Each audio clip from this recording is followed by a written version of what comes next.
A very good morning, Team Zimbabwe. Mamuka say, Mamuka say, Mamuka say. So there is a very sad story from Uganda, which recently happened, and it's all over on social media. There is a general or a former military personnel who is now working within or who was now working within the Uganda government as a deputy minister. So, a Ugandan National Army soldier has shot and killed the government minister he was guarding, retired Colonel Charles Okello Ngola, who was the deputy minister for gender and labor, was shot at his home on Tuesday morning.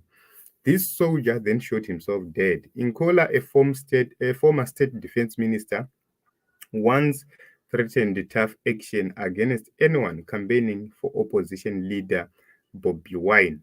So he's a former defense minister, and this is the picture of Nkola, and this is another picture of him in the military fatigue, and this is his picture after he has been shot um, by his guard.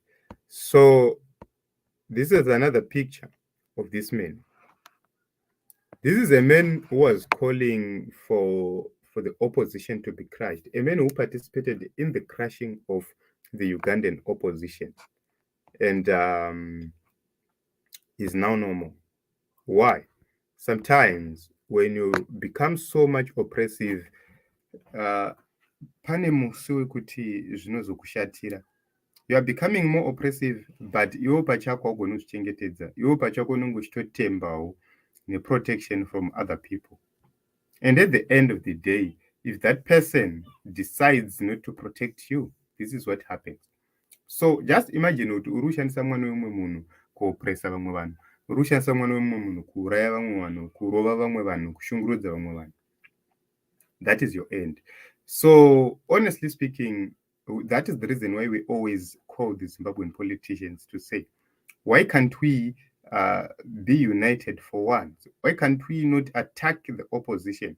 Why can't we start to support or start to recognize and respect the choices of our people? If people want somebody from the opposition, just let him be. If people want somebody from the ruling party, just let them be. That is their choice. That is the reason why we have the constitution, which gives each and every person his rights. So we don't want situations like this to happen. We have seen people like Ngari Vume being jailed for simply asking for demonstrations against corruption. But a corrupt magistrate will always convict somebody who is speaking against corruption because he is a beneficiary of corruption.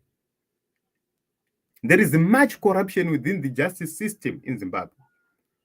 That is not a secret or an accusation. It's happening. There is corruption everywhere within the government of Zimbabwe. Every rank and file, there is corruption. That is the reason why you see when other people speak against corruption, when other people speak against injustice, there are people who are ready to jail such people, such vocal people who want to stop corruption. Because when you're a beneficiary of corruption, you don't want the status quo to be changed. You don't want the situation to be changed. So I don't know how Africans view all these things, but it's definitely wrong for the African leaders to continue doing like this. Stop forcing people to do whatever you want to do, because what you're forcing them to do today, they will do it on you tomorrow. So I don't know, but it's just an observation, and it's sad that we lost a life in such a way. These leaders should let the opposition thrive. Just to do what is good, just to stop the looting, just to deliver services. And if the opposition is not loved by the people, go to the ballot. The people will show you. Why are you rigging elections? Why are you stopping the opposition from participating?